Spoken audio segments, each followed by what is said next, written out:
ଦେଖନ୍ତୁ କିଛି କିଛି ପ୍ରଶ୍ନ ଏମିତି ଥାଏ ଯାହାର ଉତ୍ତର ଆମକୁ କେବଳ ପୁରୁଣା କାହାଣୀ କିମ୍ବା ପୁରାଣ ଭିତରେ ହିଁ ମିଳେ।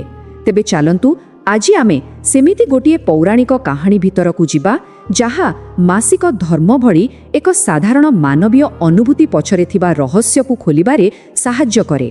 ତ ଆମ କାହାଣୀର ଆରମ୍ଭ ହେଉଛି ଠିକ୍ ଏହି ପ୍ରଶ୍ନଗୁଡ଼ିକରୁ। କୁହାଯାଏ ଥରେ ଦେବୀ ପାର୍ବତୀ ପୃଥିବୀରେ ଜଣେ ନାରୀକୁ କଷ୍ଟ ପାଉଥିବାର ଦେଖିଲେ ଆଉ ତାଙ୍କ ମନରେ ଏହି ପ୍ରଶ୍ନଗୁଡ଼ିକ ଆସିଲା। ସେ ଏହି ଯନ୍ତ୍ରଣା ଆଉ ଏହାକୁ ନେଇ ସମାଜରେ ଥିବା ନିୟମ ପଛର କାରଣ ଜାଣିବା ପାଇଁ ବହୁତ ବ୍ୟାକୁଳ ହୋଇପଡ଼ିଲେ। ମନରେ ଏତେ ସବୁ ପ୍ରଶ୍ନ ନେଇ ଦେବୀ ପାର୍ବତୀ ପୁରା ବିଚଳିତ ହୋଇପଡ଼ିଲେ ଆଉ ଏହାର ଉତ୍ତର ଖୋଜିବାକୁ ସିଧା ପହଞ୍ଚିଲେ ନିଜ ସ୍ୱାମୀ ମହାଦେବ ଶିବଙ୍କ ପାଖରେ। ଆଉ ଠିକ୍ ଏଇଠୁ ଆରମ୍ଭ ହେଉଛି ଆମ କାହାଣୀ, ଯେଉଁଠି ଗୋଟିଏ ସାଧାରଣ ପ୍ରଶ୍ନ ଗୋଟିଏ ବଡ଼ ପୌରାଣିକ କାହାଣୀକୁ ଜନ୍ମ ଦେଇଛି। ଆଚ୍ଛା, ତେବେ ଚାଲନ୍ତୁ ଦେଖିବା ଦେବୀ ପାର୍ବତୀଙ୍କ ପ୍ରଶ୍ନ ଶୁଣିଲା ପରେ ଭଗବାନ ଶିବ କ'ଣ କହିଲେ। ଏଇଠୁ ହିଁ ଆରମ୍ଭ ହେଉଛି ସେହି ଦିବ୍ୟ ବାର୍ତ୍ତାଳାପ। ହେଲେ ଦେଖନ୍ତୁ, ଭଗବାନ ଶିବ ସିଧାସଳଖ ଉତ୍ତର ଦେଲେନି, ବରଂ ସେ ପ୍ରତିଶ୍ରୁତି ଦେଲେ ଯେ ସେ ଗୋଟିଏ କାହାଣୀ କହିବେ ଆଉ ସେଇ କାହାଣୀ ଭିତରେ ହିଁ ପାର୍ବତୀଙ୍କର ସବୁ ପ୍ରଶ୍ନର ଉତ୍ତର ଲୁଚି ରହିଛି। ଏହା କାହାଣୀ ଭିତରେ ଆଉ ଏକ କାହାଣୀର ଆରମ୍ଭ କରେ। ତ ଭଗବାନ ଶିବ ଯେଉଁ ଦୁଇଟି କାହାଣୀ କହିଲେ ସେଥିରୁ ପ୍ରଥମଟିକୁ ଆସନ୍ତୁ ଶୁଣିବା। ଏଇଟା ହେଉଛି ଜଣେ ଅଭିଶପ୍ତ ପିତାମାତାଙ୍କ କାହାଣୀ, ଯେଉଁଥିରେ ଆମେ ଦେଖିବା ଯେ ପବିତ୍ର ନିୟମ ଭାଙ୍ଗିଲେ ତାର ପରିଣାମ କ'ଣ ହୁଏ। ଏ କାହାଣୀର ମୁଖ୍ୟ ଚରିତ୍ର ହେଉଛନ୍ତି ସୁଧର୍ମା ନାମକ ଜଣେ ବ୍ରାହ୍ମଣ। ଦିନେ ସେ ଏମିତି ଏକ ଅଦ୍ଭୁତ ଘଟଣାର ସାମ୍ନା କଲେ ଯାହା ତାଙ୍କୁ ଉତ୍ତର ଖୋଜିବା ପାଇଁ ଶେଷରେ ବାଧ୍ୟ କଲା। ସେହି ପଶୁମାନଙ୍କ କଥାବାର୍ତ୍ତା ଶୁଣିଲେ ବାସ୍ତବରେ ଦୁଃଖ ଲାଗେ। କୁକୁରଟି ଦୁଃଖରେ କହୁଥିଲା, ମୁଁ ବିଷାକ୍ତ କ୍ଷୀର ଢାଳି ଦେଇ ପୁରା ପରିବାରକୁ ବଞ୍ଚେଇଲି, କିନ୍ତୁ ପୁରସ୍କାର ବଦଳରେ ମୋତେ ମାଡ଼ ମିଳିଲା। ଆଉ ସୁକୃତି ବି କାନ୍ଦି କାନ୍ଦି କହୁଥିଲା, ମୋ ନିଜ ପୁଅର ଭୋଜିରୁ ମୋତେ ଟିକେ ବି ଖାଇବାକୁ ମିଳିଲାନି। ଆଉ ସବୁଠୁ ବଡ଼ କଥା ହେଲା, ଯେତେବେଳେ ସୁଧର୍ମା ଏହି ଭୟଙ୍କର ସତ୍ୟ ବୁଝିପାରିଲେ, ସେ ଜାଣିପାରିଲେ ଯେ ସେହି ଜୀବମାନେ ଆଉ କେହି ନୁହନ୍ତି, ବରଂ ତାଙ୍କର ନିଜ ପିତାମାତା। ଏହା ହିଁ ତାଙ୍କ ପାଇଁ ସବୁଠୁ ବଡ଼ ସମସ୍ୟା ପାଲଟିଗଲା, ଯାହାର ସମାଧାନ ତାଙ୍କୁ ହିଁ କରିବାର ଥିଲା।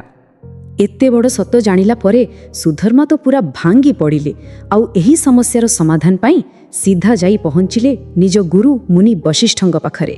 ଏହାପରେ ହିଁ ତାଙ୍କ ପିତାମାତାଙ୍କ ପୂର୍ବଜନ୍ମର ପାପକର୍ମର ରହସ୍ୟ ଖୋଲିବାର ଥିଲା।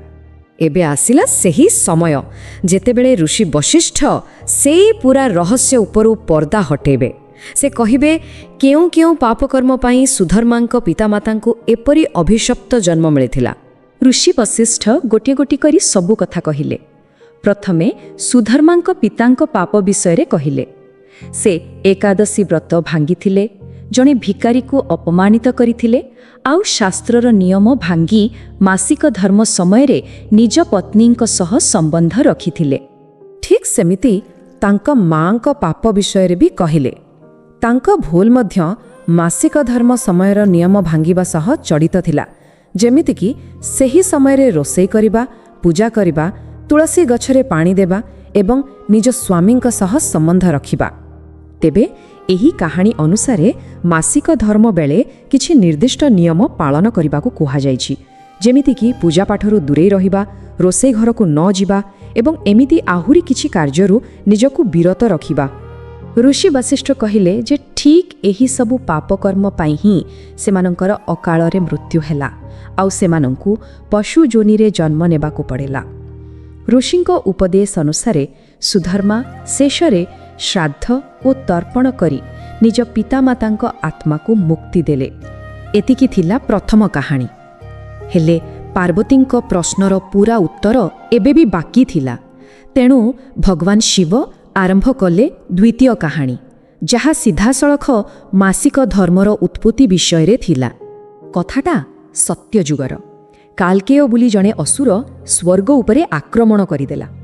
ଦେବତାମାନେ ଋଷି ଦଧିଚିଙ୍କ ଅସ୍ଥିରେ ତିଆରି ଅସ୍ତ୍ରରେ ଯୁଦ୍ଧ କଲେ। ଶେଷରେ ଦେବରାଜ ଇନ୍ଦ୍ର ନିଜ ବଜ୍ରରେ କାଲକେୟକୁ ତ ମାରିଦେଲେ, କିନ୍ତୁ ଏହା କରିବା ଦ୍ୱାରା ତାଙ୍କୁ ବ୍ରହ୍ମ ହତ୍ୟାର ମହାପାପ ଲାଗିଗଲା। ଏତେ ବଡ଼ ପାପରୁ ବଞ୍ଚିବେ କେମିତି? ଇନ୍ଦ୍ର ଯାଇ ବ୍ରହ୍ମାଙ୍କ ପାଖରେ ପହଞ୍ଚିଲେ। ସେତେବେଳେ ବ୍ରହ୍ମା ତାଙ୍କୁ ଗୋଟିଏ ଉପାୟ ବତାଇଲେ। ସେ କହିଲେ, ଏହି ପାପରୁ ମୁକ୍ତି ପାଇବାକୁ ହେଲେ ଏହାକୁ 4 ଭାଗରେ ବାଣ୍ଟିବାକୁ ପଡ଼ିବ। ତ ବ୍ରହ୍ମାଙ୍କ କହିବା ଅନୁସାରେ ଇନ୍ଦ୍ରଙ୍କ ପାପକୁ 4 ଭାଗ କରାଗଲା। ପ୍ରଥମ ଭାଗ ଦିଆଗଲା ଅଗ୍ନିକୁ, ଦ୍ୱିତୀୟ ଭାଗ ଜଳକୁ ଆଉ ତୃତୀୟ ଭାଗ ଗଛଲତାକୁ। आउ जो शेष भागटी बंचिला सेटा दियागला नारी मानंकु। आउ एही काहानी अनुसारे नारीमाने जेतेबेले सेही पापर अंशକୁ ଗ୍ରହଣ କଲେ ସେଇଟା ହିଁ ପ୍ରତି ମାସରେ ମାସିକ ଧର୍ମ ହୋଇ ତାଙ୍କ ଶରୀରରୁ ବାହାରିଲା। ତେବେ ଏହା ହିଁ ଥିଲା ମାସିକ ଧର୍ମର ପୌରାଣିକ ଉତ୍ପତ୍ତି। ତେବେ ଏଇ ଦୁଇଟା କାହାଣୀ ଶୁଣିସାରିଲା ପରେ ପାର୍ବତୀଙ୍କ ମନରେ ଥିବା ପ୍ରଶ୍ନର ସମାଧାନ ହେଲା କି? ଚାଲନ୍ତୁ ଦେଖିବା ଏ ପୁରା କଥାର ସାରାଂଶ କ'ଣ। ତ ଦେଖନ୍ତୁ, ଏଠି ଦୁଇଟା କଥା ସ୍ପଷ୍ଟ ହେଲା। ପ୍ରଥମ ପ୍ରଶ୍ନ ଥିଲା ନିୟମ କାହିଁକି? ତାର ଉତ୍ତର ମିଳିଲା ସୁଧର୍ମାଙ୍କ ପିତାମାତାଙ୍କ କାହାଣୀରୁ, ଯାହା ବୁଝେଇଲା ଯେ ନିୟମ ନ ମାନିଲେ କ'ଣ ହୁଏ। ଆଉ ଦ୍ୱିତୀୟ ପ୍ରଶ୍ନ ଥିଲା ମାସିକ ଧର୍ମ ହିଁ କାହିଁକି? ତାର ଉତ୍ତର ମିଳିଲା ଇନ୍ଦ୍ରଙ୍କ କାହାଣୀରୁ, ଯାହା ତାର ଉତ୍ପତ୍ତି ବିଷୟରେ କହିଲା। ଭଗବାନ ଶିବଙ୍କଠାରୁ ଏମିତି ବ୍ୟାଖ୍ୟା ପାଇଲା ପରେ ଦେବୀ ପାର୍ବତୀ ଶାନ୍ତ ହେଲେ। ତାଙ୍କ ମନର ସବୁ ଦ୍ୱନ୍ଦ୍ୱ ଦୂର ହୋଇଗଲା ଆଉ ସେ ପ୍ରତିଜ୍ଞା କଲେ ଯେ ଏହି ଜ୍ଞାନକୁ ସେ ସମସ୍ତଙ୍କ ପାଖରେ ପହଞ୍ଚିବେ।